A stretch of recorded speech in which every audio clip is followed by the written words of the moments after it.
amigos da Rocar, hoje eu vou apresentar a vocês os lançamentos que nós desenvolvemos para essa nova Mirage 150 da Cavista.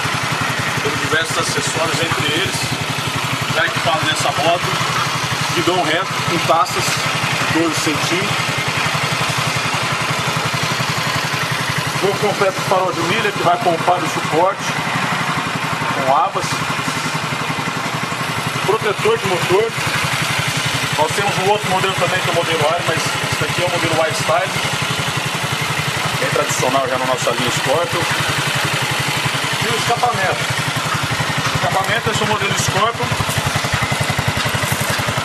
Você tem a opção de usar a própria capa original da peça, o melhor cromo do Brasil. Vamos agora para o rompo.